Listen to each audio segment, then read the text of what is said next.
Assalamu alaikum. Wa alaikum salam. Can you tell me who you are and where you're from? My name is Zahir Siddique. I am from Uganda, East Africa. And was you born in Uganda? No, I wasn't born in Uganda. I was born in Pakistan. Okay. I was born in Pakistan in 1952, September 1952. And who did you live in Pakistan with? I don't know who I lived with. What happened was my grandfather on mother's side, they had gone to Uganda, right, in 30s, right? And then my mom says, when they first came to Uganda, nearly, to her estimation, is about a month. And then they were very toddlers, and from Punjab, Gujranwala, they were, right? From there, they went to Bombay to get a ship. And from there, Bombay, they had to get a what called small ship to go across to a big ship. And from there, they were in Jinga. And my grandfather worked for a tobacco company called B.A.T. They were there and worked a very long time. And then as the kids grew up, they went back to Pakistan to get married. What made them go back to Pakistan? To get married, to get their children get married. They went there. So they went about 1951. So they got married there, she got married there. And I think like everybody here, parents want their kids back, or the girls wanted to come and stay in Uganda back. So when she came in at that time, I think the ship was from there, Karachi. They came in, and it was used to call it Karanja ships. And those Karanja ships, I found out was postal service ones. And then the decks were empty and all that. What they did was get passengers in under deck and all that. That's how they worked around. And when they went from Jinga, Uganda, they used to go by train, and from train they went to Mombasa and had travel lodge, or Musafir Khana kande hunde se Punjabi travel lodge, and from there they catch a ship, and then it used to take I think over 7 days by ship at that time, the Karanja, and that's how it was. And half of her brothers and sisters were born in Uganda. So that's how it was. How long was you in Pakistan for? I think my mom claims I was 3 months old when she came back with her husband and family. I was the only one born young and came to Uganda. And my father got a job in the railway one in Truro, then Jinja, and then Kampala. It got transferred and thought to be closer to family. So that's how it was. Can you tell me your grandparents' name? My grandfather's name was Fazal Hussain, and mom's name was Barkat Bibi. And at that time, it was when they came in, it was British India when they arrived into East Africa. It came to Uganda. It was. And the main reason for them to do this? Yeah, it was the way I hear, right? Grandfather used to say it was a Singh family who brought him there, right? And from Punjab. At that time, it was all to do with employment, right? Workers, and over there they needed semi-skilled or skilled people in Africa, because railway was built, and then inside, that was in Kenya and all that, but then in Uganda it was hinterland, and there they needed people, manpower to work around, and that's where they came in. And you were saying that this is something that your father followed in as well? Yeah, my father came in as well, they came in. So those were the young people at that time. You can say second generation or first generation. Yeah. Yeah, I will say myself as second generation there. Yeah. So going back to Uganda, how many siblings? We had 5 altogether. Okay. 2 sisters and 3 brothers. What was life like there for you? The thing comes down to it was interesting, very nice, weather-wise it was there. And to bits and pieces at that time, right, remembering, 19-year-old. Just going back to Uganda, tell me a little bit more about your life there. My life over there was school. You just played with neighbors, neighborhood schoolmates, right? In the afternoon, we had a school sports, went there, right? Then you went on small fishing ponds and all that, walked about and go across. Those were the things you did, right? And then mostly you had to read, revise to get good results. You sweat, you got to do better. Otherwise, you don't have success. That was the one. And how frustrating for you that you studied all this time and then at the end, unfortunately, couldn't take any exams?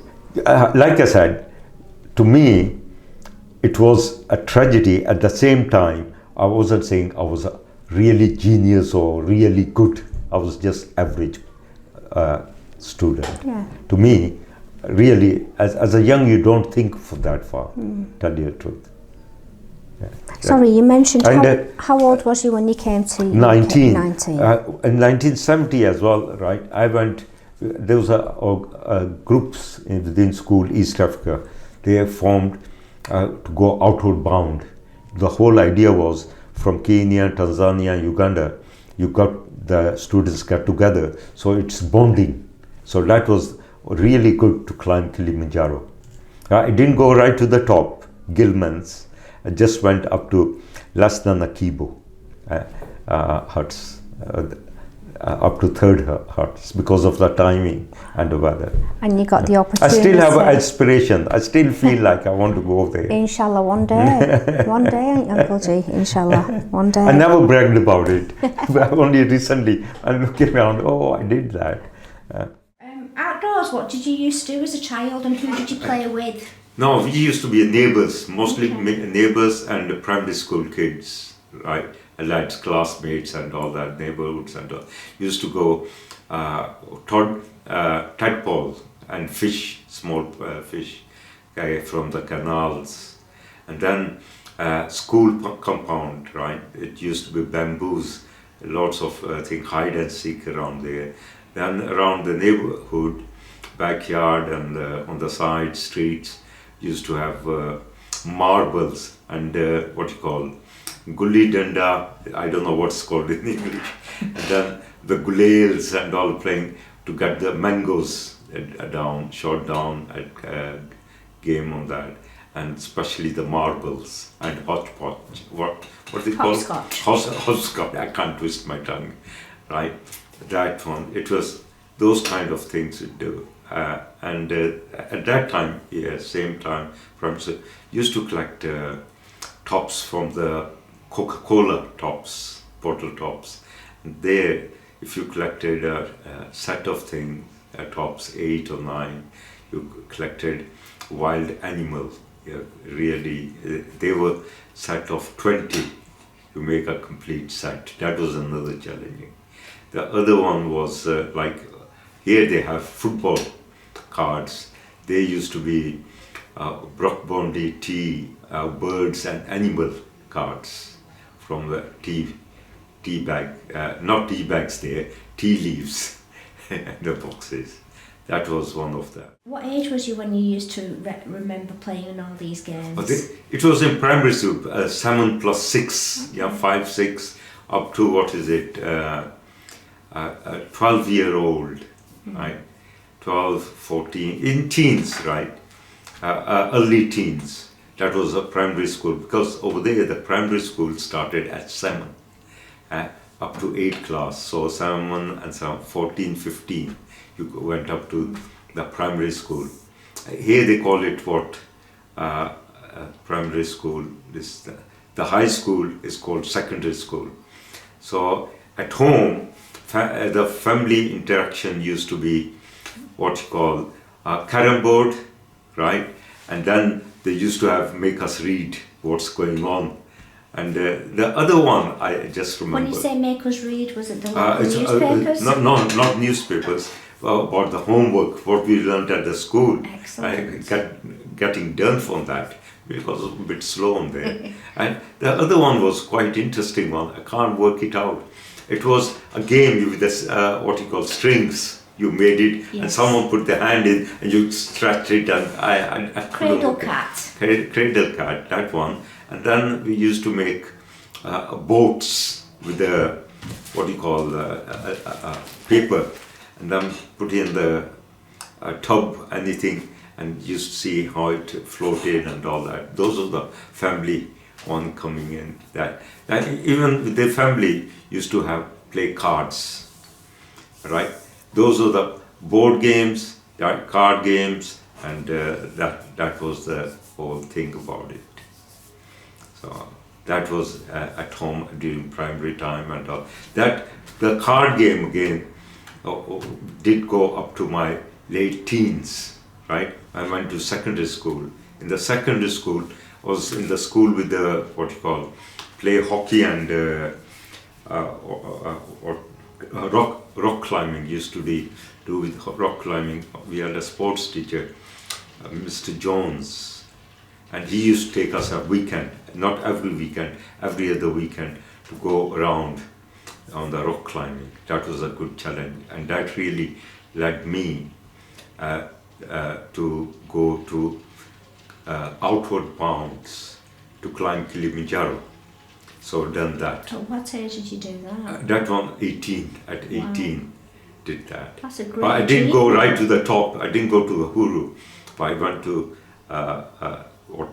two caves bottom.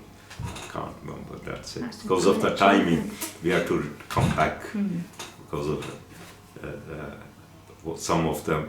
A couple of people went off sick, so we had to bring them back. That was very, very good in Chile. It was an eye-opener because the idea was of East African countries, the school students get together from all the countries, and it was bonding. That was the whole idea about that. That was really, really good for me. I liked that. And that was camping outdoors? Ours one. There were 3 expeditions. One was climbing, one on the plains, and one was being inside to do activities. That was 3 activities. Can you just explain to the listeners what you mean when you say on the plains? On the plains, it was, which one was it? Mbasoli Game Park. And you had to spend a night there. And that was, there were buffaloes and elephants, herds. And that was a learning thing. You got to be against the wind, not with the wind again. Otherwise they would smell you and come against for you. And it was really a good experience of living in open air. That was a really lifetime experience of that. The reason I'm saying is good one. I was like thin, right? Very thin and all that kind of, and then there were other group of people who were very strong, tall and all that. It was amazing. They laughed at me, but when it came to doing things, activities, it seems like I had to carry them. I'll never forget that. Literally carry them. Good stamina. Yeah, I don't know where the strength came in. That really reminded us. It's not meant about what? About weight or height or what. It's all about the mind. Willpower. Everything willpower. And you carry it. And sometimes when I think of it, how in the life's journey, how I have carried few people. It's amazing. I really appreciate it. Right, again, it reminds me again about, you mentioned about interactive with the at home. The most common one, I think it's brought in, was Ludo and Snakes and Ladder. That used to be really bringing all the family members together. And I used to watch, the other one I used to watch, side board game, on the around street sides and all that, local community members playing the local traditional game was Omweso. And I found out when I came here in Britain, Omweso, about what it was all about. It became a game, but people used to do maths counting from the holes of the board. They used to do maths on it, how they do businesses and counting and all that. It was, to me, when they talked about counting, it reminds me of abacus, the way they did that. But this is quite challenging and fast. Even now it's very popular. It's a national game like. It's televised, it's played among each other and town and counties. Right. That's it. And did you have a television at home? Yes, I didn't. We didn't. But my grandfather had. So in the evening, used to go there. All the family get together and watch. It used to be black and white. The TV was, it was donated as an independence present from Germany.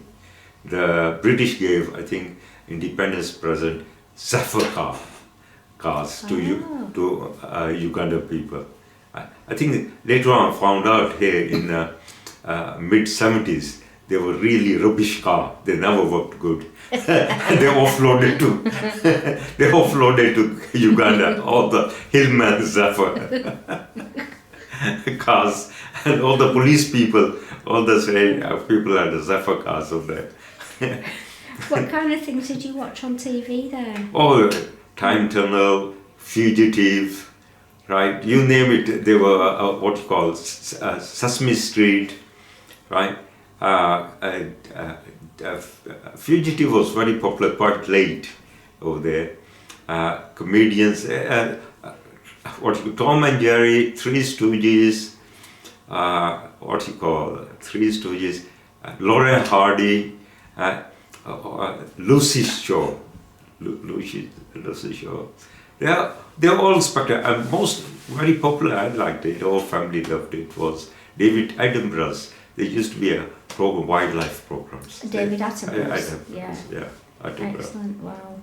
They were all there. Did they ever have any channels in Swahili? They were just getting in, just bringing it in, and the most it's come on the website, Facebook.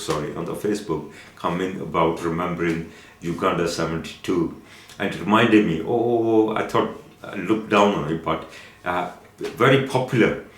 Used to be a drum magazine, locally made. The actors and all that. One was like similar to Tarzan. The other one was a detective one.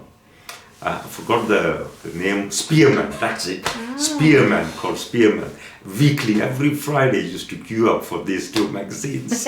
Literally, no joking. A shilling each. Wow. It was a shilling each. I used to be there.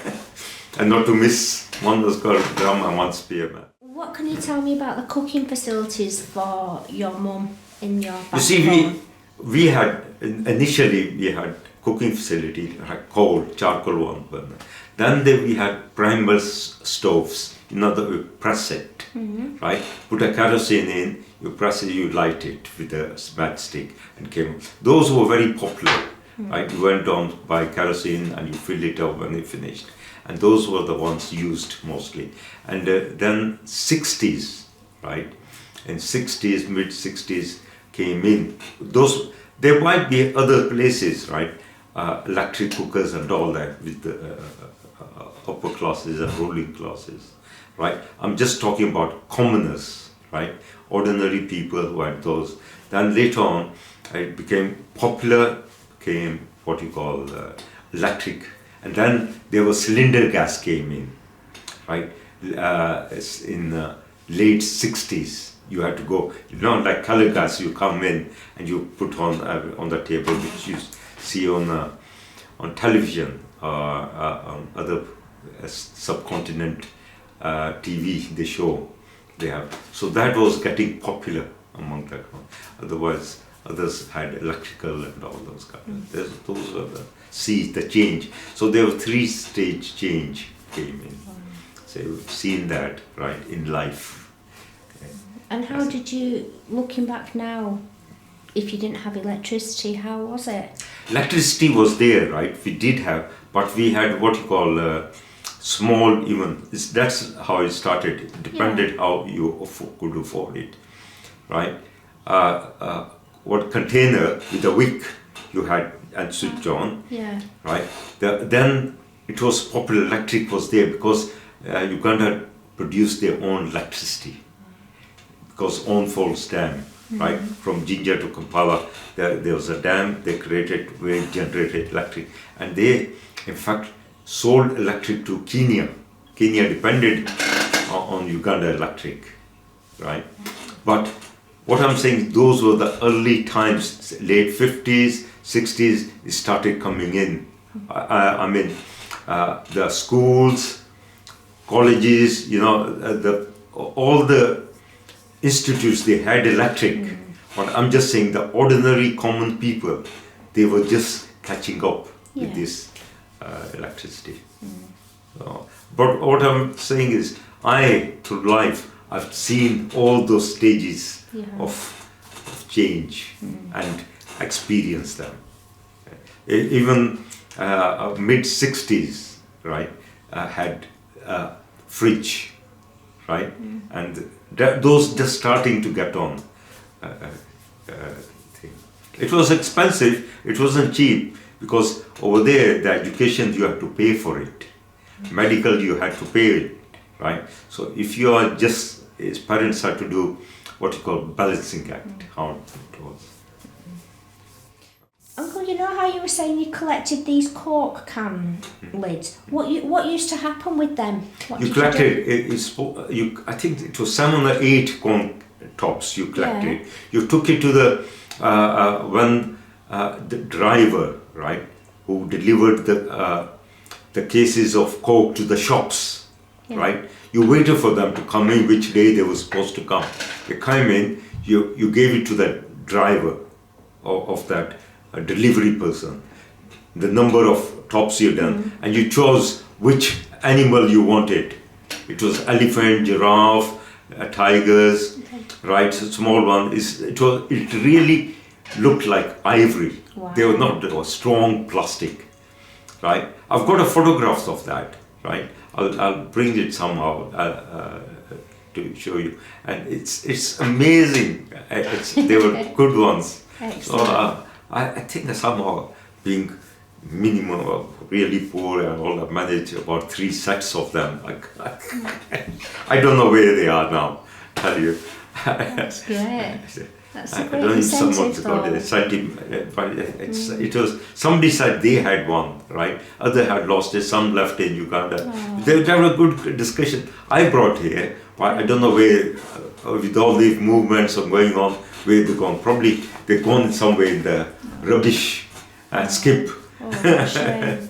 Well, it's got good memories. I've got somewhere, I've got brook-boned ones. Excellent. Somewhere. Excellent. So it was a good incentive, really, wasn't it? For kids and all that, it was just showing people are not those kind of things. I bought the birds, even the story and all that. It's amazing. It's education. It was more educational thing, really. School started at 7. I can't remember too much of very young age, right? Schools over there started at age 7, and they taught Urdu first, couple of classes. Then after 3 or 4 classes, they started English, and the schools were all segregated: Asian, African, and English schools. Primary schools and secondary schools, they were all segregated ones. Was there a reason behind the segregation? I don't know. That was that's what British ruled at that. Uganda was a protectorate, East Africans. So it was according to the British. And what kind of school did you go to? Asian school, right. What was that like? It was interesting, very good. It was not very far where we lived. we lived with so many jobs. My father had multiple jobs, right? I don't think he had a steady job. He kept on moving, I think, trying to make quick buck, right? Yeah. But he never could, right? What it was, in the end, we ended up pretty basic livelihood, right? And my mom did sewing to subsidize. The school was not very far from where we lived. It was called the area Kaseni, right? And that Kaseni area was between main town, and King's Palace in between. And King's Palace was only, 2 miles out. So it was access to all that. It was quite interesting place to be in. The school was just, 5 to 10 minutes walk. Okay. It was very good, convenient for everybody around that area. Can you remember what it was called? Nakivuba Primary School. Okay. It was next to Kampala's main fire service. The reason I'm saying is particular why it was very interesting on that. And when you came from Entebbe Airport, right, from Lake Victoria, there was a main tower, roundabout tower before you went to any place. That was quite a good one. What they call landmark.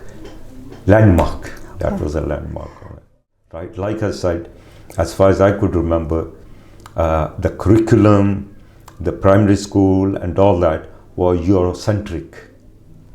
After 9th of October 1962, when Uganda got independent, the curriculum changed.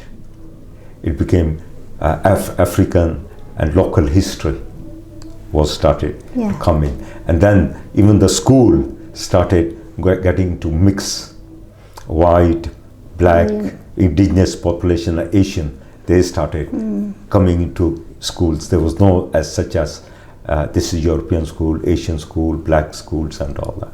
They were very, indigenous populations, Catholic and Protestant schools. Yeah. Buddha was another one, very good school. That's how British created it. Yeah. And for the Muslim was Kubuli Secondary School, which was all for Muslims. What was your secondary school like? My secondary school was, again, very good. It was an old Kampala school. It was near the hill. You could see the palace going all the way. So I was there on 15th, when I was 15. After years 7, 8 finished, right? You get into results, and like here, similar to this in this country. Then you go to it's called high school, isn't it? Yes. Here, over there they call it secondary school. So there are 4 years to that, as senior 1, 2, 3, 4. And then you do that is O levels. They used to carry, and the O levels were linked with Cambridge University. That's wonderful. Yeah. Which subjects did you study in? I was more commerce. I wasn't science. I wasn't very good in science. I was more in accounts and arts. Arts subjects. And what did you like to do in your spare time as a teenager?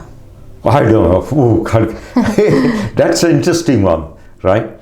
It was more like revision and being on just locally, right? It was more to more interested in getting results, be good at it. I think I got more problem with the schools. I wasn't very good. I was just in the middle.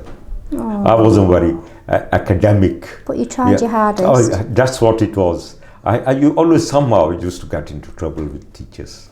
But I used to say, why? Even here, when I'm sitting around at this age, why did I used to get into trouble? I can't work it out. But the education always interested me. I was always being curious. Often people that I've interviewed from Uganda have said it's been very multicultural where they lived. And do you feel the government having segregated school had an impact on people having the opportunity to What it was diverse community, everyone. Yeah. They interacted due to economics, social, and employment-wise. But being Asians, the civil servants and banks and all that were mostly with the Asian, like in the banking, and the main thing was Goan community, right? Then there were craftspeople and all that were Punjabis. Indians were traders, right? So all those had different area skills and area of work type thing. Do you feel like the people from Uganda had any animosity towards the Asians who had the trading work? What it was, the thing comes down to is, as the journey, I was young and all that, you find out, during that time there were issues within the indigenous population. They were looking for independence. The issues about cotton and coffee and all those were controlled by the British, how they could sell and all. There were strikes and all that. Reading through was the king of Uganda. He was taken exile because he campaigned or had a disagreement with the British government and all that. They deported him and brought. What came in was, there was an issue about the jobs, who had those jobs, what the economy was controlled, how they were, right? Yeah. But it's everywhere. But the thing came in was agriculture, coffee grown and all that was main indigenous people did, right? Other thing. And the middle people were British government, and then the traders, outlets and all that were Asian, inverted commas, right? But that's how it happened, right? During that time, independence and secondary school, I became always been why there were rich and poor people. You questioned it at myself, a very young age, yes. I always had the conscious, right, of why people have these privileges and all that. And the government at that time was a very big slogan, common man's charter. Okay. Common man's charter, working for common people. And they had the concept of getting people who were citizens and things have to do 2 years national service on social and that to do. If you got even qualified as into any university because you got scholarship and you had to go and work for the government for a couple of years as a payback, right? So those were the things going on. As a new independent country, it was being thrown about. And during independence, there were kingdoms in Uganda, right? Kingdoms and all that, meaning a prime minister and kings, right? Then the incident took place 1966. President B.A.T, there were internal fights conflicts going on. He deposed the king. The country became republic. Okay. So I was 10-year-old when country got independent. Yes. Right. So when I finished my primary school, 1966, you could hear guns and all the fighting and all that because we were just near, only 2 miles out. It became republic. Right. And what impact did this have on the economy? Economy or not, but he tried to structure it and all that. I wanted to go back a little bit during independence. And before that, there was a question whether the country became independence, whether Asians would become committed or loyal to the new country, independent. It's a very issue among people and politically and economically, whether they would become. Okay. There was a revolution in 61 in Zanzibar when it got independent. Yeah. Zanzibar got independent. Within 3 months or something, they took a revolution happened. Over there were about 10 Asian girls got forced married or kidnapped. And there, Asians families got a bit worried. Yeah. Right? What was going to happen, how they would be, that was one issue. During Uganda got independent, all the community, not only Muslims or anything, all the Asians, majority of them got a bit scared how it would be, because they had experience of India, Pakistan. Of course. When they got independent, how these local people would be.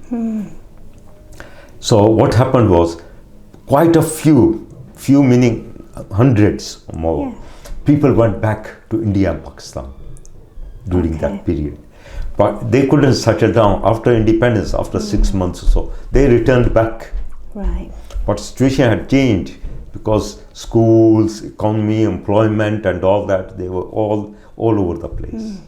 Those were the issues. People, once you're used to one country and then moving to back again, where they couldn't settle back and they liked the way they were, they came back. It happened to my grandfather. Yes. He went back. Not only neighbors and all that, they were very close family friends and all that. They did go and came back, returned, right, and started all over. So those were the issues about. And then came in the policies of East Africa that applied about Kenya, about Uganda, Tanzania, Zimbabwe, all that people who were not committed, who were British citizens, right, in 1968. That was the big issue. They said, right, if you are not citizen, if you are not committed, right, you are British passport holders, right, you have to leave. Then it came in. When things came in to leave, that people keep saying, Amin, Uganda, they laugh about it. It all started 1968 with Kenya. It was Kenyan Asian who really did that voucher. Then British created a voucher system. They could have only 5,000 people a year. Okay. Right? With those 5,000 people a year, they worked it out. Now, the governments are not fooled. They worked out, it's going to take nearly 50 years to get all those 48 or 80,000 people from those three countries. It's not feasible. So the pressure got on to British government. And here the British government had pressure, don't bring any Asians. Can you just tell us a little bit more about this voucher system that you're talking about? Yeah. The voucher system was, the British side, listen, we have a voucher system where we will get people to go across England where they will settle down peacefully. It won't be a rush one because they will have housing, they will have education, the backup, everything will be there ready for them, right? They don't have to go straight in and go nowhere. Those were the issues. And then came in during that time, voucher system, people had to wait. And then my father, it was as well for my father, his time, he was a British citizen and he didn't get job. I couldn't go to school for 1 year because I was a citizen. I couldn't go to school because once it's finished, you can't get employment, you can't get job. And all those people who are without a job, education, what do you do? Because of that, where do you get income? Families were helped. I'm just talking about other Asian families as well, Indian, Sikh, right, Hindus, Muslims and all that. That didn't come across, it was all Asian in the same boat. Religion didn't come in. Then it became a pressure on British to take more people because they were stranded. There was a survey done. There was a voluntary organization, CVS. Forgotten that lady's name, right? She came to Uganda to do a survey, what was happening, what was the effect and all that. right? Then there was issue on that, lot of problem on who should take. It was more ideological problem about socialism and capitalism. Kenya was indirectly little capitalist and take over, and Uganda came to highlight. I remember the president of B.A.T was in Singapore, and Edward Heath was there, and he said, please take your people off, get them quick. And he said, you're not gonna go back to your country. And that was they did a coup with Amin, because they promised Amin some money, 10 million pounds, the rumor goes. Yeah. British were involved, Americans and Israelis were involved, coup d'etat, because of this socialism, because they didn't like the ideology, because he nationalized the companies, right? 60-40%, right? And those were the things going on. And he was unstable as well. There were army and all that, lot of kidnapping and all that going, doing. Environment was bad in Uganda. So those were the effect for the Asian. Okay. And then Amin came in, being army, right? No thinking, right? Army people, they just, and then that's history, right? But the main thing was the policy of Africanization on all those countries, which affected about how to go about. Even then, within that, when Amin expelled, so-called expelled Asian, the British was so divided the families. They said, go to India, go to Pakistan, go to Spain, go to Canada. The families got split up. Families were split up, right? Wow. You know, the other issue was, which people never talk about, the shuttlecock. You know, when I mentioned people went, right? It's very important. Went where, sorry? From Uganda, Kenya and all that to Europe, Yeah. and got stranded, and then Britain had to take their responsibility. Britain never openly took responsibility as it. Reason being, thing was interesting. There was all this thing came in. All East African citizen, British citizen overseas or whichever league they were into it was, their initial started with the passports D. They said is devalued passport came in. Any passport with D started, initials or thing. And what bugged was 1968 to me, other people as well. At that time, the government in charge was Labour Party. They believed in social justice, equality and all that. And it was Labour Party who within a day, they passed a law to restrict East African nations to come. Okay. Although they had a British citizenship, right? They could not come.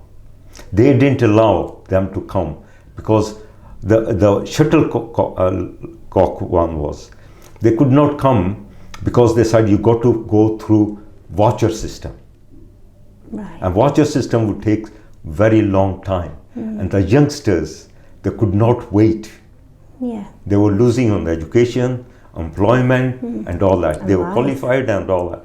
Those were the issues why they had to go to Europe and from there get stranded, and then British government put a restriction on the airlines.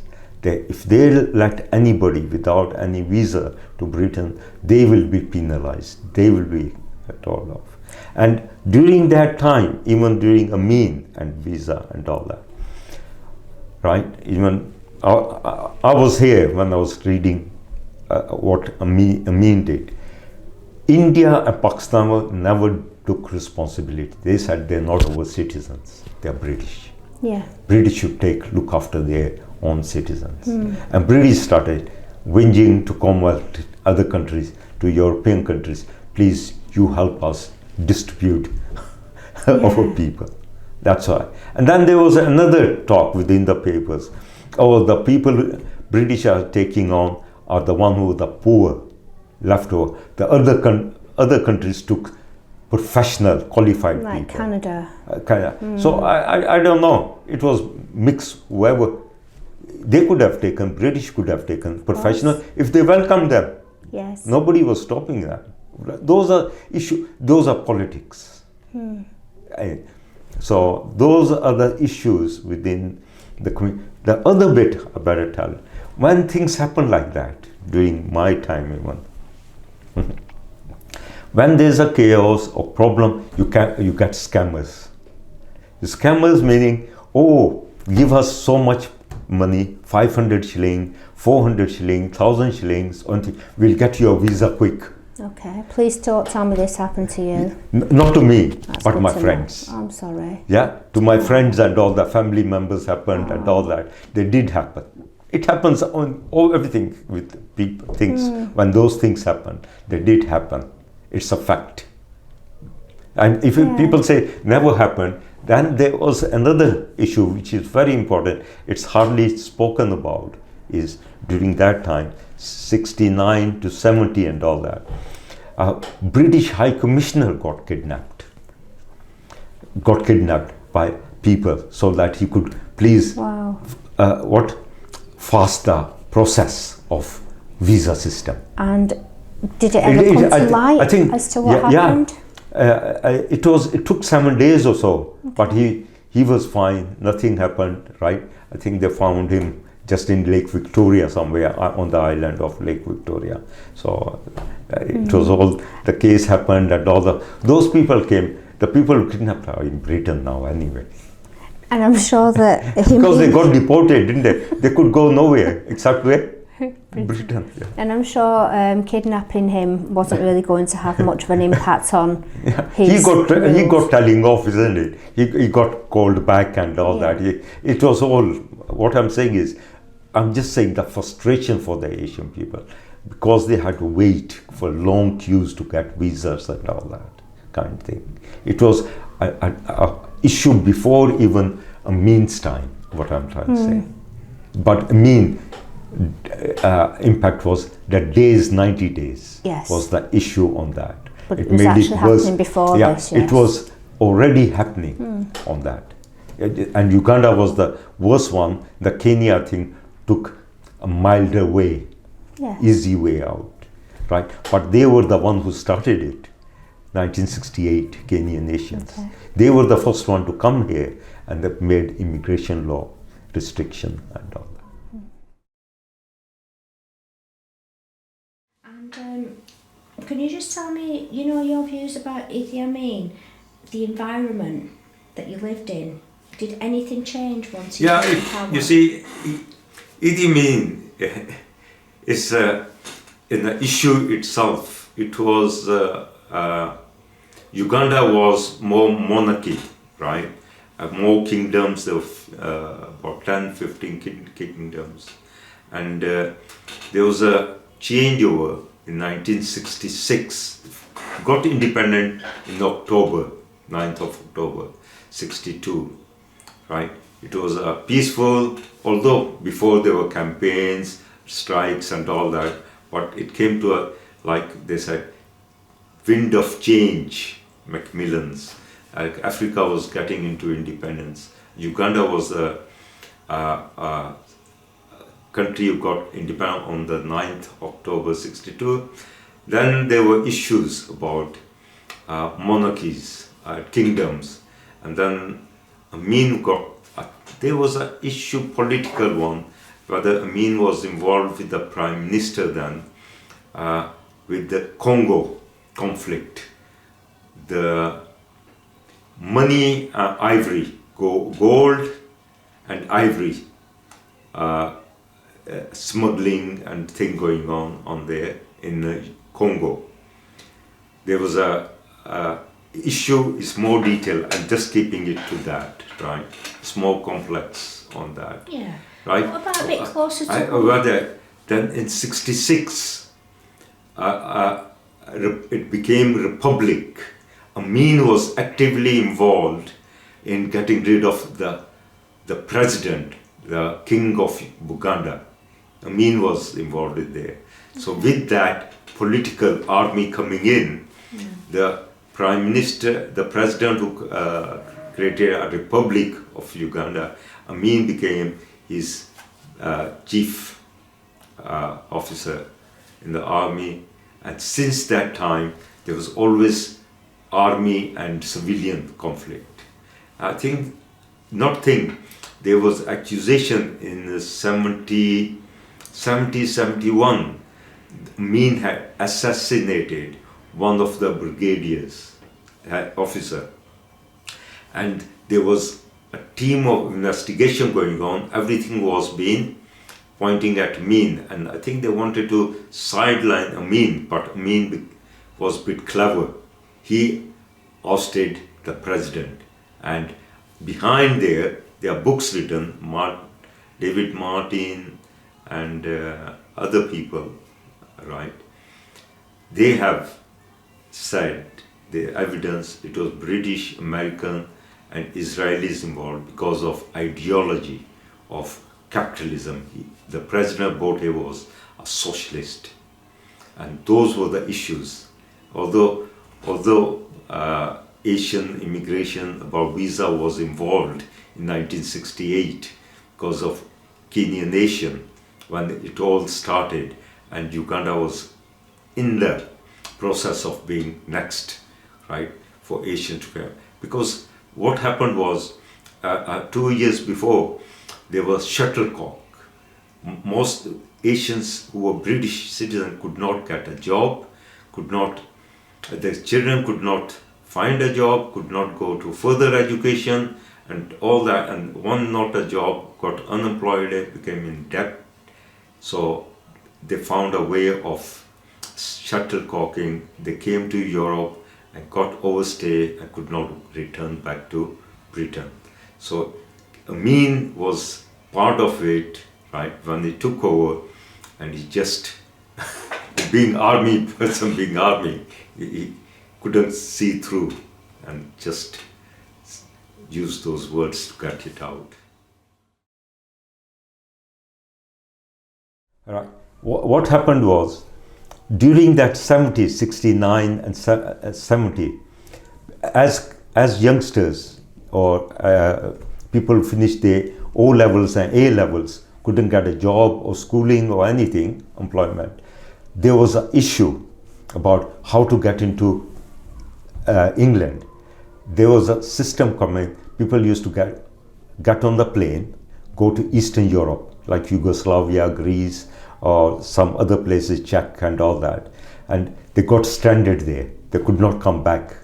Okay. It was called got stranded, and they couldn't go back to Uganda or Kenya or anywhere. Then Britain had to take on after so much struggle. That was very important. That affected my uncles, other people and all that. And Britain never openly welcomed as such that there was a problem within the community. With my family, right?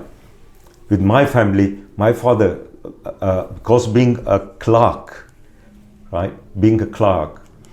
his skills were not that high. Okay. So he was put on the voucher system, and for 1 year he had to wait unemployment and voucher. Was this in Uganda? Yeah, in Uganda. We are from Uganda from there. Right? It's a personal experience. I couldn't go after my O levels or senior secondary school from Old Kampala Senior Secondary School, right, in 70. And this is interesting on what's happening to COVID, right? Here, there were no exams.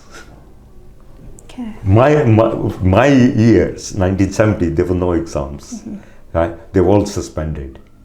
So I came here without any qualification, no proof. What impact did this have on you and your family when you got told about the expulsion and you had to come to UK? Everybody expected it. Everybody expected that. You had that. 3 months to deal with this. Yeah, with all that. Yeah. And thing was, for 1 year without wage, without money and all that, somebody sponsored us to come here. Okay. Yeah. And How did this have an impact on you mentally and the family? We had to bear it. Yeah. Do you understand? You come in to expect those things. But mentally it was, without qualification, what you gonna do here? Yeah. Because the way it's projected, Britain being the most advanced country, you need qualification. Nobody speaks other languages. English you need qualification to get a job and all that. So those are the anxieties you are in there. And especially when you're thinking of, when we got a voucher, it's a winter time, cold and all those kind of things, right? Did the whole family come together? Yes, my sister came 1 year before. Okay. My sister came in What to made my aunt with my aunt. Okay. What made you choose coming to Rochdale? Rochdale was because my mum's sister was here, auntie. Okay. So we came here and my uncles were here. They worked at Brother Brothers and all that. So. How old was you when you came to UK? I was 19-year-old. Let's going back to yourself again, because we like to hear a little bit more about you. You came here at the age of 19. Yeah. Tell me more about your experience, please. Here? Yes, please. Okay. I came at 19. My uncles helped me out, right? Helped me out. I came to Scotland area. I was at the Scotland area. And Scotland, it was winter. Wow. It was an experience itself. Yeah. All the houses looked the same, terrace houses and all that, dark, and snow. Good one. Went to the bank, got banked, national insurance, employment, got enrolled. They helped, guided, which was very kind. Really appreciate what they did. When you come in, open the account and all this, get clothes. The issue was here, right, about Ireland problem, issue about Ireland. They just gone, army had gone in, and then there was issue about Bangladesh and Pakistan war during that 71. Here there were lots of strikes going on. There were strikes. They had just finished, I think, post office or bin strikes had gone, and then followed up. The following year was strikes for. Is it coal miners or gas one? They were 3-day working, couldn't get jobs. And what I found was here, Asians from some continent, majority of them were from Pakistan. I didn't know where Pakistan, as far as I knew, they were from Pakistan. Yeah. Later on found out they were from Kashmir. After 10 years, I found there were differences, Kashmir and here, Bengalis were there. So at least over a year didn't have a job, because there were no jobs. There were 3-day working and all that, and those were. And what I found was, again, around their terrace houses, you had to buy coal to heat, and what it was, didn't have bathrooms, right? And outside toilets were outside and all that. Those are learning experiences you learn. Did you live with extended family for the full year? No, extended. There was one house we lived with our own family at Ashfield Street. What impact did this have on your parents? What impact did it have on your parents? Nothing. We survived. Looked around. We survived. Yeah, how to shop at that time. Even the shops closed at 12 o'clock lunchtime break. On corner shops. Yeah. Really, I couldn't believe they went on and all this kind of thing. Yeah. At that time, things were really. Those were the traditions there. And the main thing was fish and chips as well. That was another good one. Quite cheap then at that time. I think for 13p you could get a good fish and chips. Wow. You came to Rochdale at a time when there was lots of animosity within the community, and lots of people wasn't liking other people coming into the country. Did you have any experience of anything like this? Any negative experiences? At that time, there wasn't much. I wasn't involved too much on it, right? But I was reading newspapers, news about employment. Most of the people worked in the factories. And my mom couldn't find a job and needed money. She started working in a sweatshop. Right, the sweatshops and all that to subsidize money and thing. And I was looking for a job, and the link is through REC, Champion's Hall.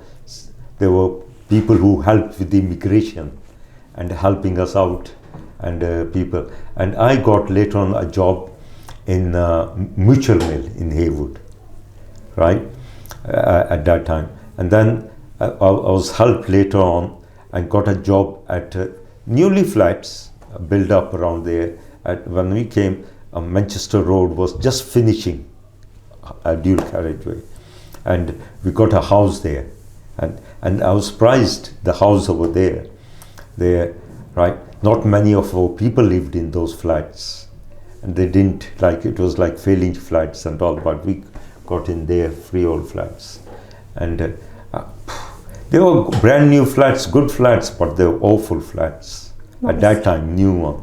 The heating system didn't work, and if you complained, so heating doesn't work, this was new, and they said we didn't know nothing because we didn't understand. I couldn't believe it, right? And the noise and all that, those were the issue. Heating was awful, right? Then they were trying to get people, Asian, we were the first one to be social engineered to get, and our community didn't like going, they're not happy with us going to council house. How come you're living there? So those were the issues. But the food and all the access, there were shops. They interesting, we got on to that. And in the Mutual Mill, when I worked in the factory, the experience I had was shift work. I'd never seen in my life shift work. I worked in the shift work, 6 to 2, 2 to 6. What did you have to do there? I went as a spinner, okay, but I couldn't work it out. It's piecework spinning. I admire the people who did spinning, Asian community people that did, and I ended up doing labouring job because I couldn't do spinning, right? With that coming, what I found was, which was good experience on me, you had every Thursday you had to queue for your wages. I said, blimey, being so advanced country, how come it doesn't go straight to the bank, right? And you queue up in the queue to get your wages and count. Well, two things were amazing. One was, if you went to job 1 minute late, they deduct your 15 minutes wage. If you were 5 minutes, half an hour gone. And over there I found another issue. They used to bus white community people, workers from other place. And I started asking questions. Why aren't we being bused? Why we have to pay bus service and they sometimes come late and all that? We get ducked. I got into trouble. Was there a lot of our community working at this mill? Oh yeah, I tell you, they were so, it worked on the Asian community, all 24 hours. That was my first impact of this country.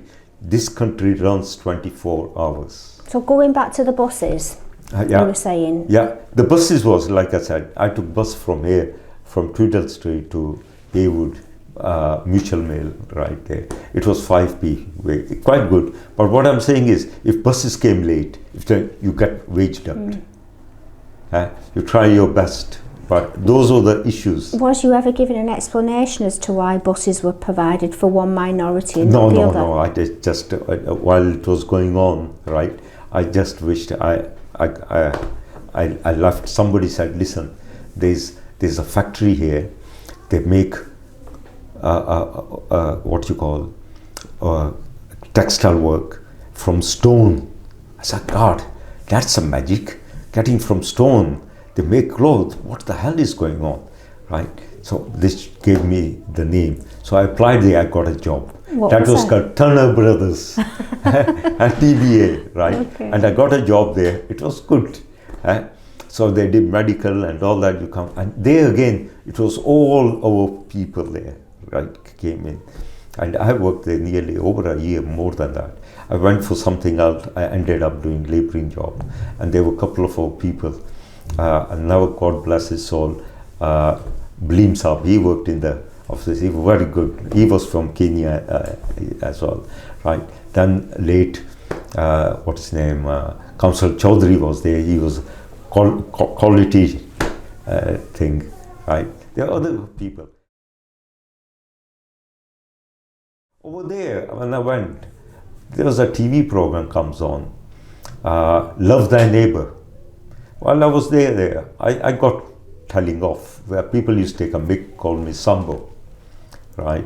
What did that mean? Black man, okay. Yeah, because they in the TV, they call it Sambo, the other bloke, his neighbor, right? And there were, one day I went to their canteen when this issue was about Uganda Asians one, Idi Amin and all that. One of the councillor came there to give a talk, and I challenged him, right? People didn't like me, right? Didn't like me. I just, again, they were playing politics. I challenged. Somehow I was always challenged, right? There was another, they didn't like me. I never went back in the canteen. The other ones, shop stewards, it's because of you, our wages are low. I said, listen, hold on. What are you talking about? You are our shop steward. You are not fighting right for us. You're the one who sets the wages. Now, why are you complaining to us? Right? We nominated you, and you. So that the Sambo one was got the issue about to me. I'm talking about my personal. Yeah. Same thing with shop steward. It was me talking, interacting with the person, right? That's my communication. When I went to the Turner Brothers canteen about the issue about Asians and all that coming in, at that time it was even what you call, during that time as well, divided family from subcontinent. The new law came in, right? I challenged them in the 80s, right? I never went back again, right, in the canteen to eat or join with that. So those were the things. And during that time period, I got involved in a couple of organizations, Human Race Campaign, Anti-Nazi League campaign, right? And then at the same time, there was campaign with because of divided families and all that, Anwar Ditta in Rochdale campaign we were involved in, right? Those were the ones I was involved in through our REC at Champness Hall. We had those campaign doing about, and I went twice. There were instances in Rochdale, one in Haywood and in Rochdale. I did in Haywood get in the town hall and challenge National Front as well. Wow. Right? With those, I did go and talk about statistics, where they're getting all this information from. Right? That's very brave of you. Yeah. The reason being, right, I had come through my primary school, secondary school, about segregation, food, about history, about Eurocentric history, and local history about East Africa, how the names were changed, right, brought into English names, right, town names were changed, other places, those kind of things, like Lake Victoria, Albert, and why they were. So those were the issues. It was related here. Even the food wise in hospital, campaign, what were the issues in school? Why we not encouraged to do O level? At that time it was GCSE. To us it was O level. It's a terminology. They were not encouraged within the school. They got into substandard because our youngsters came in, or people, they were more into maths, they could do it, but English they were weak because communication wasn't there. So I got involved in issues on the education committees, campaigning on racial equality to address those issues, right? And along with that, about the campaign on divided families, about National Front issues and all that. I mean, to me, as a British, it's my Union Jack, but it's the issues that equality and justice, Because mostly it was I started with the immigration issues. Why can't husband bring their wives or children or something from there? Is building up about schooling, how they could work out, what schools are better, those kind of things, even the curriculum. Those were how I got. They were very helpful people as well. They saw the issues, they got me on to come and work with them. Do you feel that your contribution had an impact on any of these decisions made? I think so. Yeah. Because if someone within the authorities and the councillors and all that, they're listening, asking to participate, right? I think I made for all those years, right? I have made an impact. I feel. But impact you don't see at the same Straight time. away, no. It takes a long time to do that. Because at that time, for example, you could get race issues, which is more complex, about immigration issues, filling the forms and getting they help people. But now, after 40 years or 30 years, things have changed, move on. Now you can get solicitors, private thing. Before, government used to give officers grant and you could get employee in voluntary sector. Now things have changed. So here you talked about facing NF, which for people that don't know, that was National Front, a white right-wing organisation. It's a very brave thing to have come across them and debated. Can you remember that incident and what happened? See, we used to go as a group, right? Those groups were not only Asian, right? We came from all over Greater Manchester. They were Jewish, Afro-Caribbean, Asians, male, female, all of us got together and campaigned on these issues. And we were committed. We even went to Manchester at times, right, and campaigned. Chief Officer Police James Anderton, he was. We used to campaign and all that. Even Rochdale, we had a town centre we had. Then Bradford 12, we campaigned, right? There were issues, people got beaten up. Luckily, I've never been caught. That's good. Touch wood, right? But always campaigned, right, on the issues which I believed, as being unjust because of my own experience on immigration, right, and the right. If they are there, how come not? People have not been given the right to come in as their citizens. It doesn't matter about the you.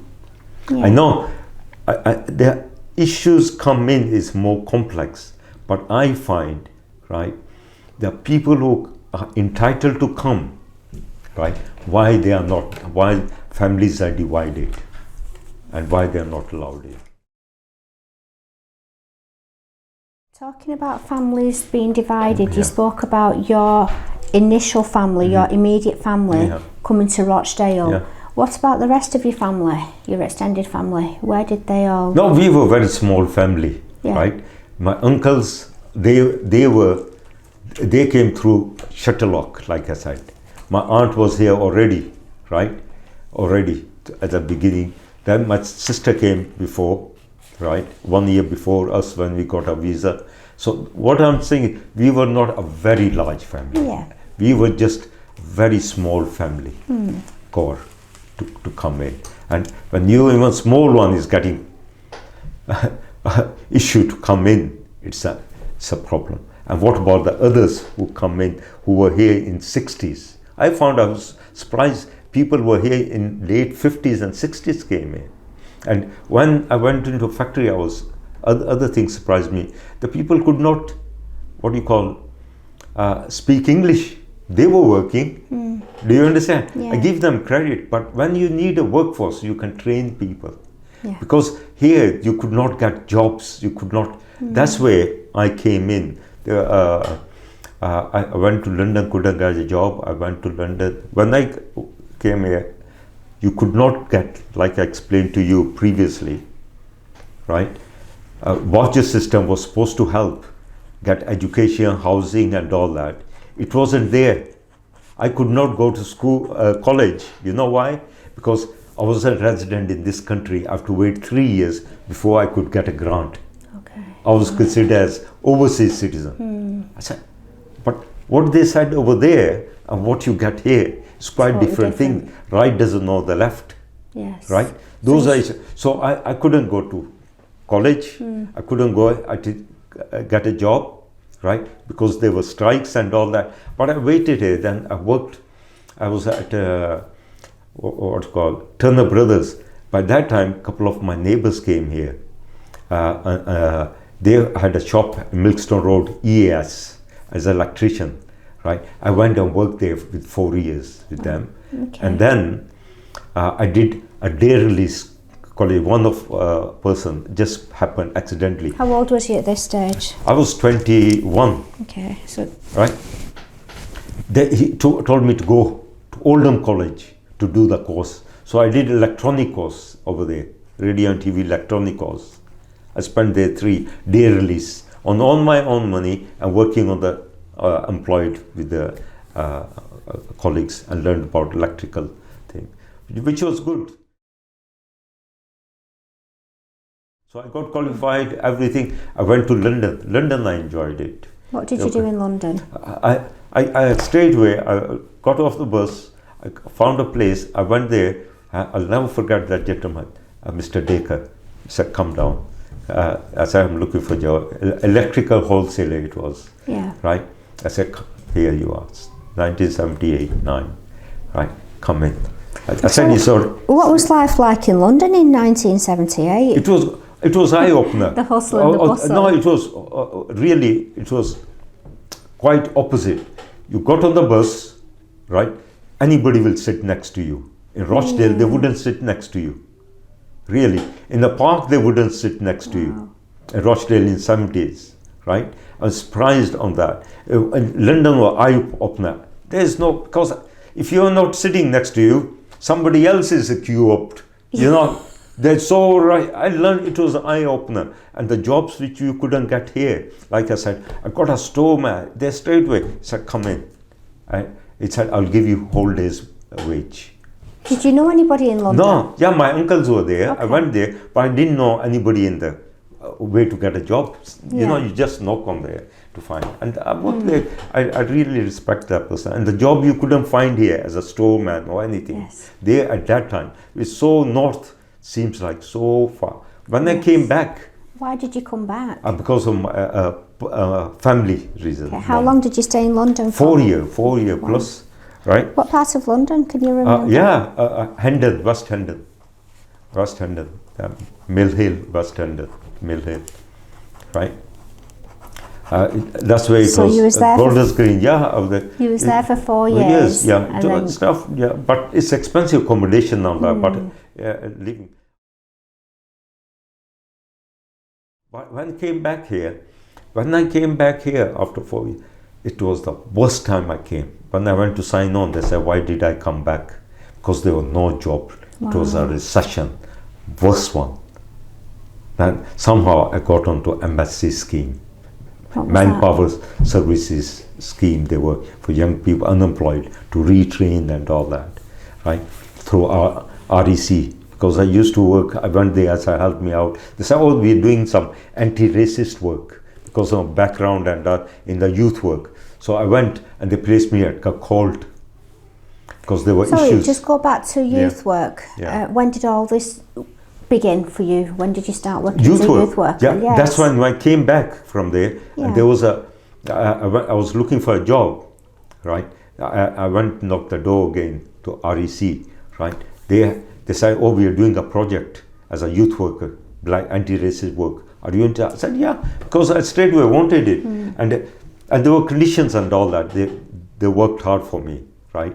Because I had skills from London, I picked it up, communication, right? And already had anti-racist work. They put me into with another person at Colt.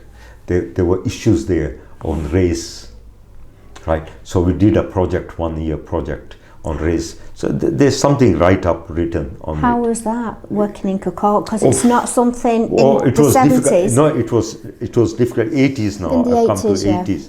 It was tough because there was instances on race breaking and all that at Cocoa.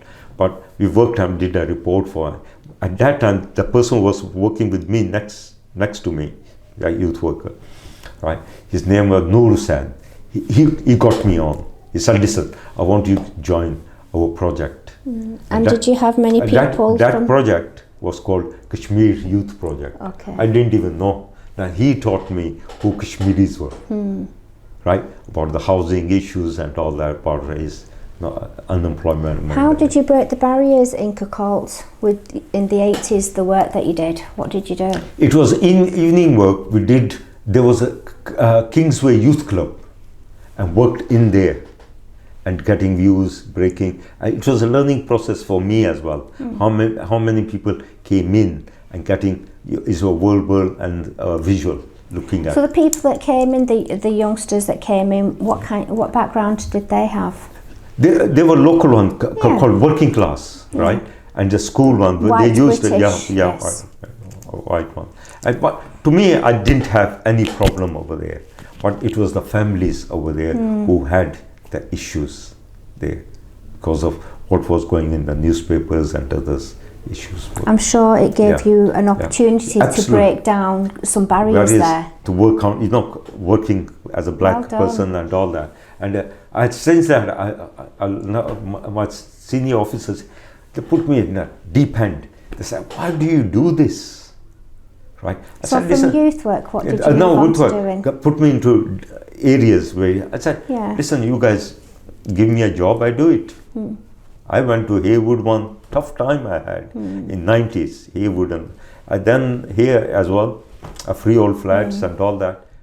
So it's I did that 1 year, right,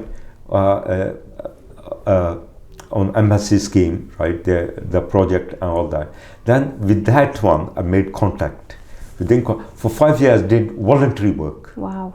Youth club, Ashfield Valley, at Kingsway, at Sparrow Hill. It used to be Sparrow Hill. At this point, was you also still working as an electrician? No, a little bit here and there. How did you cope financially? Little bit, but I had a job. Isn't 1 year I had tough time. It was tough time. You survive. You learn how to survive with little money.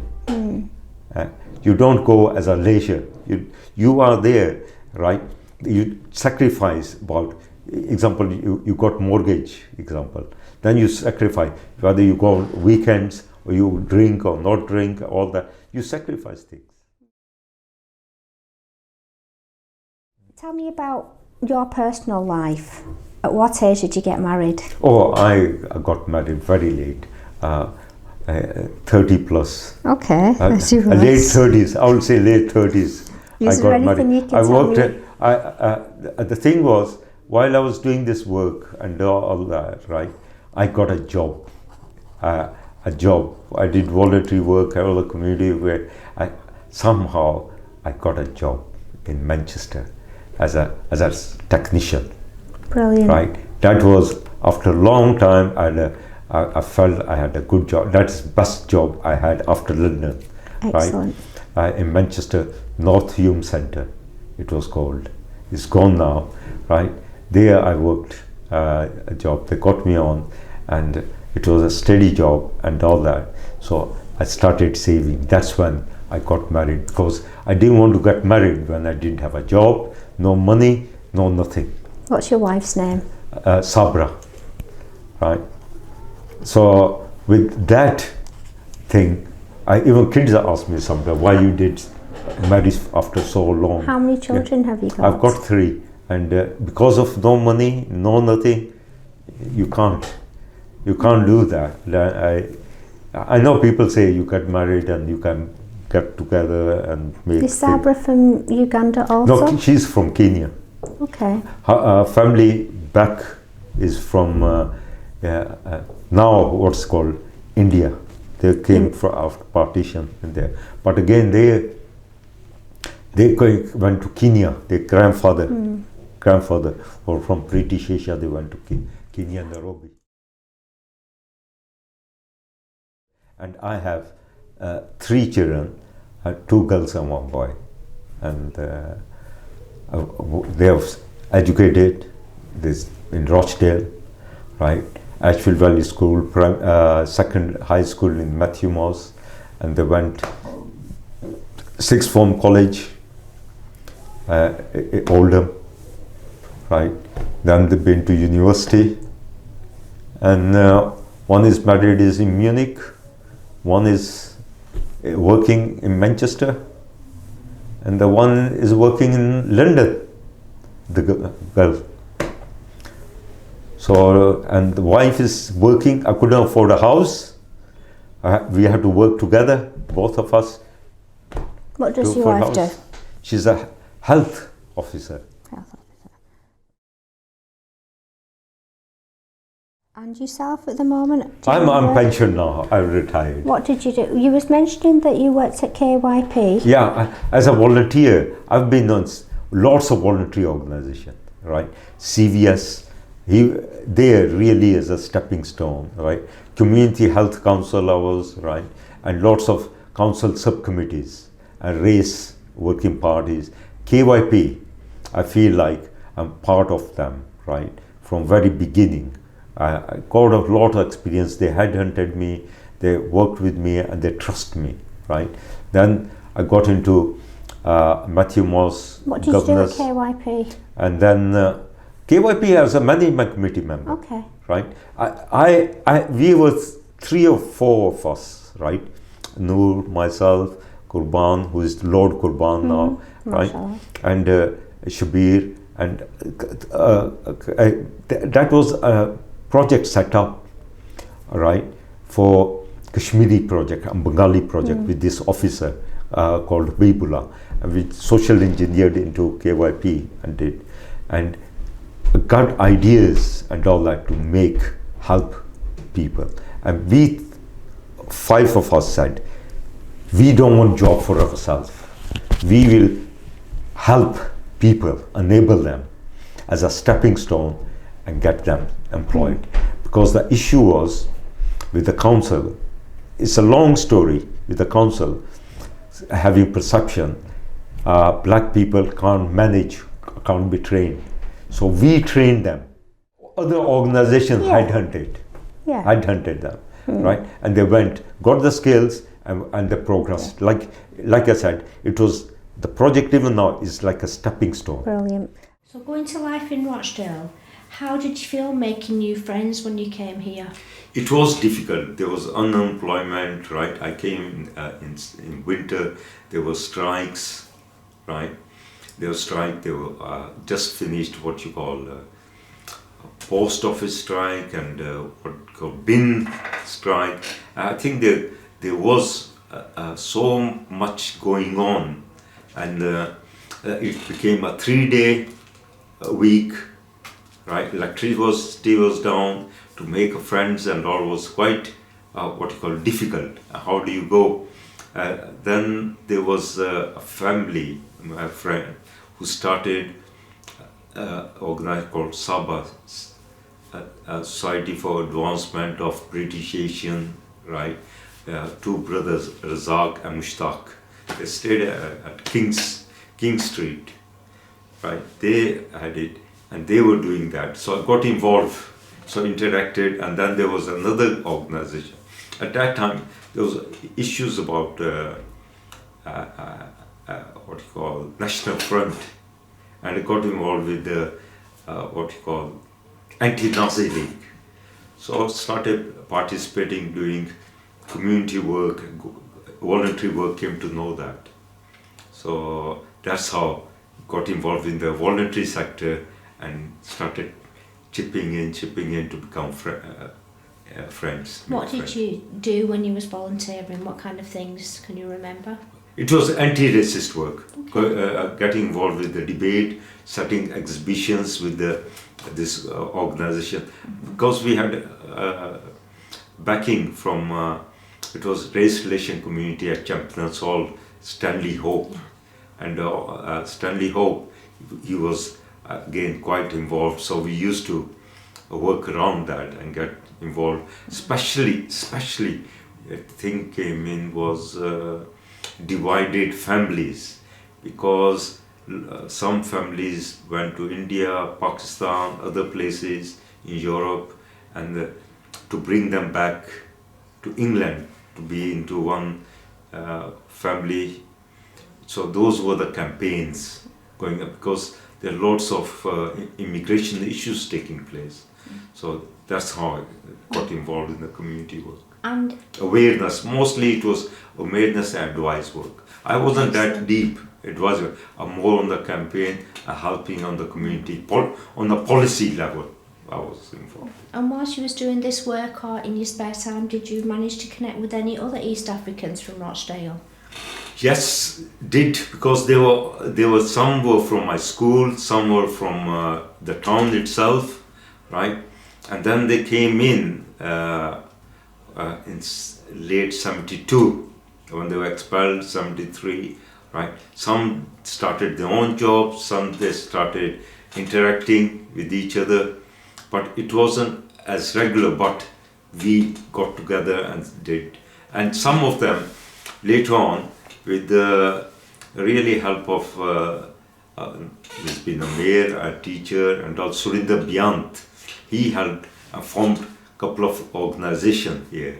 And what did you do when you used to meet up? Was it a time to just get together and talk? Yeah, used to have what you call have like social groups. Yeah. Get trips to the seaside and get together and make things. And especially most of the time it was more during the wedding times. Yeah. Really, people got together and did get together wedding times and all that. And those were the core section. Organization trips, annual trips to seaside, right? Concerts, and especially during the wedding social activities. Those were the way. Through East African people. But I was then very actively got involved with the Kashmir Youth Project. One of the Noors, and he headhunted me, said come over, and Jeff Ludden was the one who got me into CVS Rochdale as a voluntary, said come over on the board, and he really got me and gave up. We took quite lots of different issues. And then you went on to Matthew Moss. What did you do? As a governor, as a school governor. Yeah. The reason I got into this primary and secondary school, when I was at Hopwood College, we had issue. All the kids came in with substandard, not academic, couldn't do this kind. Oh, it's an issue with high school. So I got into high school. With high school, they said, oh, the issue is primary school. Right? The primary school, I got involved with there. What the hell is going on? Why people are not making effort? What did you, when you said when you got into Hopwood Hall College, was that as a volunteer or? No, from very 70s, late 70s and all that, right? I've always been interested in education. I went through for helping further education, adult education. That's where my really your passion is. Yeah. Giving people a second opportunity. Wonderful. I've always been that. Reason being myself, I'm not educated.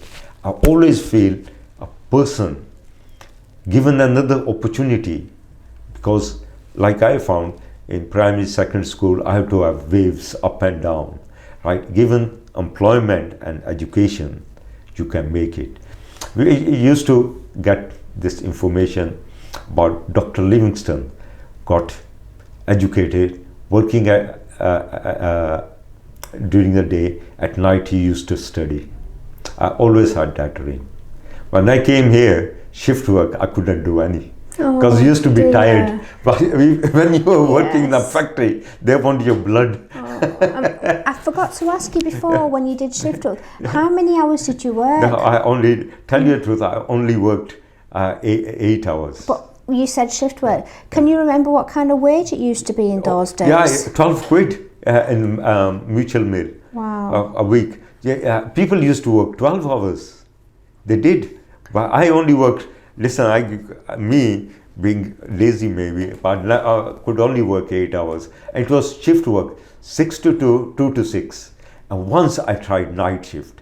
I don't think my DNA is there for night shift, for anything. Yes. No way I give credit to people who do night shift. 8 hours in a factory is still a long time. I know as in well. the factory they watch you, they do everything, can't they want break. money. That's what I'm saying. I could never go in education. Then there was another trick at Turner Brothers. They said if you work on that, you can get a day release. They don't give, nobody gives you day release. They say, oh, it's nothing to do with the work related. So how do you get into work related? Yeah. Right? Those people play. What I'm saying is, if they don't want to give you time off, the management, they will do anything not to give. Dear. And the whole issue comes in, I feel, coming to that. Right? Coal miners, steel workers, other workers, just an example, right? And then they say, oh, they've been redundant or factories closed, we will train them. We'll train them. And I've been really curious and really can't understand why during their work they have not been retrained. Yes. I suppose it's because they wanted to get the work done, didn't they? Yeah, but the thing is, whatever they want maximum, but government will spend after so much money for retraining. If they had done along, people would have got more skills last time. I don't know. I'm not a politician. But thankfully you managed to move away from this and start doing something that you enjoyed. Else, all that really did. But that was to enable people, to help whatever skills I had, right? Whatever information I had to help people and all that. I used to do campaigns, okay, divided families and all that. I stopped those because I found people were doing economical. It wasn't really for a real reason. I distanced myself. When I found it wasn't really for genuine thing, it was more for work related or something, I started doing. That's where my issue came on the local, right, and education, because of the system was not very good for youngsters. English as second language or not getting employment. There were issues as well on that. Reason being, people were not given employment. They said, oh, go on these schemes. But the issue was we could not get a job. We had to have GCSE. So lots of youngsters, parents, encourage people to have GCSE to get a job. Before, in 70s, they didn't encourage that. And they didn't get job, they only got, because jobs became scarce and competitive. So then the community learned, listen, they have to have GCSE and get better. Otherwise, it's no good. But my passion always been as a checking opportunity, even for whoever they are, male, female, or adults, or anything for them. I hope they take on that. That's where I got involved. And you mentioned that you was teaching at Hotwood Hall College. No, I wasn't teaching. I wasn't. I was volunteering. I was a board member. Yes. I was a board member. And Gudju, what do you like to do in your spare time now? Oh, my spare time. All I do is I read, right? And which I never got time. I used to do all social issues and all that. I'd go at home, I do my prayers, meditation. That's the best one now. With my time. I do meditation, look around, and at times, nowadays I can't even watch TV. Hearing is going. And you do like to go for your walks as well? Oh, I started because of all these health issues. Thursdays I go health walk. And I never knew. I used to take kids once or twice. I took them Hilly Dale. It's beautiful. Beautiful. I'm enjoying there. You can do as many hours walk there, different ways and all that. 2-hour walk there. I enjoy it. Rain, so sunshine, whatever it is. We it's are lovely. very blessed because in Rochdale, like you said, we have Yeah. a lot of greenery Yeah. and some beautiful areas Yeah. where we can go for walks and enjoy. Ashfield as well, friends of Ashfield. Yeah. It's quite massive place. Yeah. If you had the opportunity now, where would you, and you could move to anywhere, where would you like to live now? I don't know whether there are two places I might say, go to seaside or Oman. I love to go Oman. Yeah. Not back to Uganda. Not really. No. Too many. I heard too many. It's too expensive. Okay. Yes. It's too expensive. I love to go, but I've got into this new Facebook thing, right? I got all the information, my old school, Yes. all the information places I did, and a couple of places I wish I'd climbed those mountains You in never Truro. know. In the and all future, that. inshallah, you never know. Well, no. So whatever happens, you never know. But like you said, what wish you would, that country is very slow, right? Pace is very slow. Rather go where the pace is slow. Yeah. Right. Now that's the Oman. because Oman. Beautiful. Yeah. You've done a lot for the community.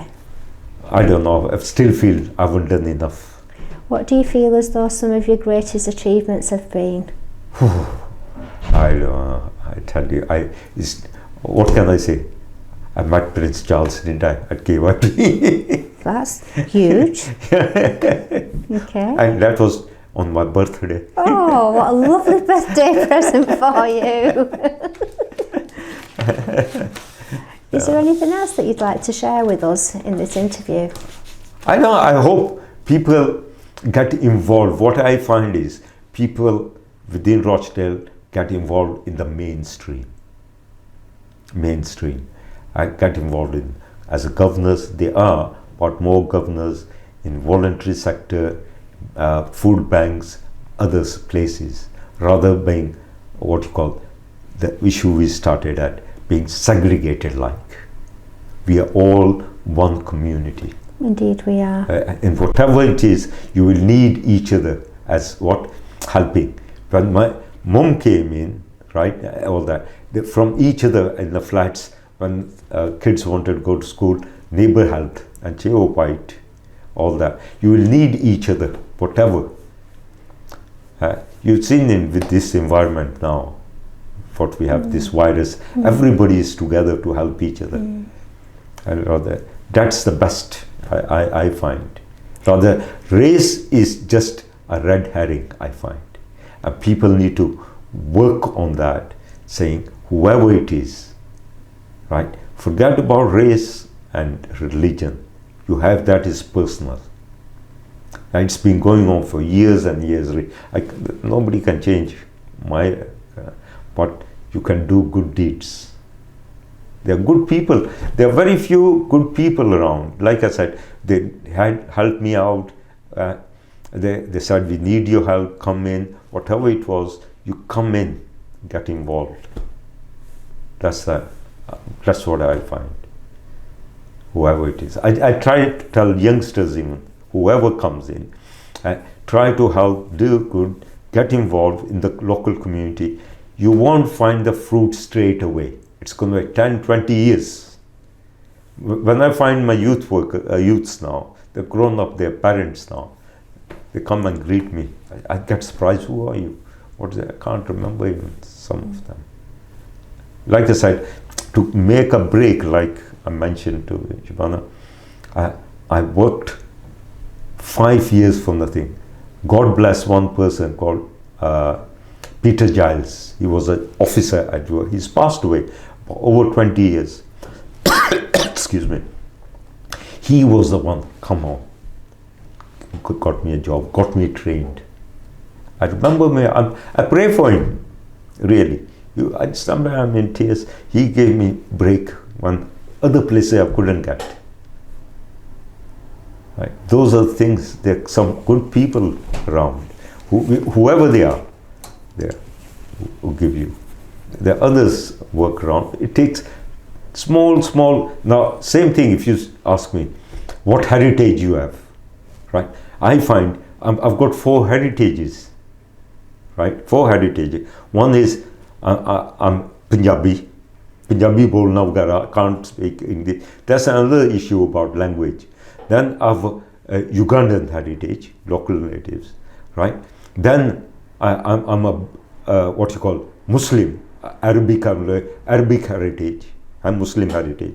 Then the last one, British, because I've lived more my life here. I'm 68, right? More than half life in Britain, right? I have. So my 4 heritage, I'm getting goods of them. I'm British, more committed, because when they were in trouble, none of India, Pakistan or anybody, how it is, you have differences. In the families you have differences, but with that, you commit yourself and make it, right? I've contributed, Britain has contributed to me for my kids, free education, free medical and all that. I feel, right, I'm part of that community. Right? There are bad things, but what you do is you address them. You don't fight over them. I know there are differences about statues, black lives matter and all that. I believe in that very strongly because I've done that in my 20s and all that. But that's history. I like people to realize. Like I had to learn about John Bright. He was a Quaker, very similar issues like social education, justice, and he was a Quaker, very similar to what Muslims believe in. No drinking, no this, more education and all that. You take all those and blend it and appreciate the hard work they've done. Right? Same thing with COP. I believe very much on that. It's like, again, people used to rip people off, fake things and all. They worked hard. Those are Rochdale. That's why I like Rochdale. It has further education, those kind of, it has contributed all over the world and nationally. So I'm part of it. I feel proud on that. Right? People need to know about how it has worked, how you can relate to those issues. Right? If you don't blend with local, right, you won't understand it. I've asked a lot of people, I said, what about John Bright? Have you thought about COP? It's not their fault because the school curriculum doesn't teach about local history or your own history. And if you ask me, what am I gaining with all this? I tell you, since this project started, the Kashmir heritage and all that, it opened my eyes. I started looking for my family tree as a part of education. I need to find more about it, and that's why I got interested in this. I don't know too much. Like you mentioned, what is your family thing? If you look at it, it's only 5 families. Very short, small family. I need to find out more about it. What are the branches of it? And what are the roots? It's the roots that make the foundation. Yeah, of a good all man. that kind of things, right? And where are from here? Where are they going? What's happening and all that? So that's why I got involved in this to see where it's leading to. Talking about places and countries, can you just tell us a little bit about where you used to live and what your house was like? Oh, in the primary one, it's so tough. I mean, I remember houses, my father, when he worked in the railway and all that, because those were so-called company houses. So I still dream it was really good. Then the things went downhill. It was really ordinary house. It was not a house. Then progress happened in 62, right? 62, got a house, good, reasonable Was house. this in Jinga? No, in Kampala. Okay. All life is in Kampala, from primary school to secondary school. That house was all right. That was a good one. Because what happened, like I mentioned, the people went to, during independence time, they went away. they left the houses vacant or something like that. So we rented them. All that. It was tough because living, renting and all that, never had a house. We had rented it. Like my grandfather never had a house. People said build one, but the myth of return, that they will go back. Yes. Muhammad Anwar mentioned about when he did here, about people who came and worked in the textiles and all that, they will go back. He wrote a book called Myth of Return. Right? I've always carried, it's a really good idea about people have this vision. Oh, asite chale janda paise bana ke. But no one goes, right? Anywhere. If you see history, 2 or 3 people will go and say, crorepati bhi do te nahi bande ne. Not many. Right? There are more workers. Right? So with that, right, we never built. My grandfather built houses there in Pakistan, land and all Where that. in Pakistan was your grandfather? Gujranwala. Right? But the thing is, even my father had land and all that. In Ahmedabad, I was born. Right? But what I'm trying to say is, people don't go back. They're going back. The myth about return. And here as well, you know, when I came here, people had this, we'll go back. Yeah. Come karke factory aise bana ke utte chale jaenge. But then they're still here. They brought their families here. Right? Whatever it is, anybody who goes out and goes out of that environment to go back, it's like a bird, isn't it? In a cage, goes, you come, independent, anybody goes in, you can't. Right? Those are the ways things are. Right? I'm not lecturing, it's a fact. I find that journey, life journeys. It is very difficult sometimes to go back. To readjust and all that. Like Uganda, you can go as a visit anywhere, right? Yes. But then the circumstances on it, right? The issue, how you can maintain yourself there, all that. What's there? Over there, I couldn't afford to go visit, animal parks or anything, all that. Tell you to couldn't. Even now, even you go there, you go as a tourist, right? You get glimpse of it, and you need money. Of course. I need money here. Yeah. Plus, I have to save money here to pay my rates and right before I go there. Yeah. No, it's a fact. I don't know. I'm not very good with economics, money-wise, right? That's what I work around. The past can always hold good memories and bad memories, and sometimes it's best to keep that life in the past. Yeah, just to it's been good. The Listen, what I say is, people have been very good. Like I said, 1 year my father didn't have a job because of voucher system, or you could not work, school and people all that. People helped.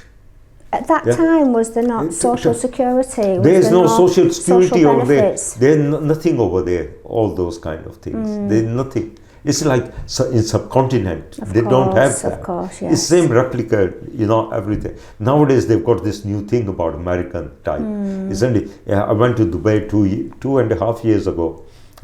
Mom, they have the system, right? Insurance thing.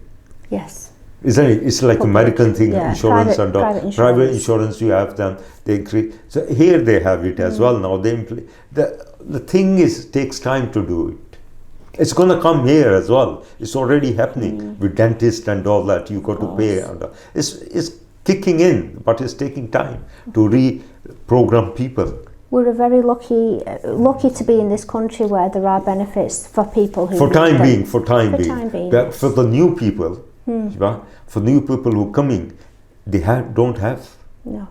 They don't have. I've seen people here, right, who are coming in from Africa, Asia, all that. They're coming on a different contract. Of course, different visas, different benefits. The benefits are different. They've got to pay for it. Of course. Doctors and all that, hospitals. Even now, if I went away more than 3-4 months, I come back, they ask you, have you been away for 3 months? Yes. Sign it, all that. They straight away say you are now private. Say, but I've got a house here, I've got this. Do you understand? You've been over 3 months. Yes. Right? So what's going on? There's an issue. There are issues which our youngsters and all that, the community is not a way of looking into it. Every country has its benefits and downfalls to live in it. Yes, but what I'm saying is they can lobby and change it. We have enough people, but I'm doing it, it's mine. Once I've addressed mine, that's it. What about the others? Yes. I remember campaigning for Mgetrada. Only Stanley Hope, God bless his soul. We used to campaign with all that. Stanley Hope from RCT. REC. Yeah, Champions all. We used to campaign all that, right? When husband or wife came in, they didn't bother to join the campaign or help the others. Yes. Because their job is done. They needed, yes. Right. Well, let's just hope, Uncle G, from your interview, it inspires people to want to help in the community. You've been an amazing person in this community and done so much. So on behalf of Crescent Radio and all the listeners, we would like to thank you for all the contribution that you've made. Thank you, but I don't think I've done any. There are other people who've done more than me. Really, there are other people who have done and passed away. God bless his what's his name? Baleem Saab. There used to be Musabai, right? There are others. What's his name? Councillor Hamid, and there's so many. I can't. There used to be another Habibullah. What's his name? Spath Bottom. And there'll be people, Uncle G, that are saying the same about yourself as well. So they take that and yes, thank you so much. Thank you.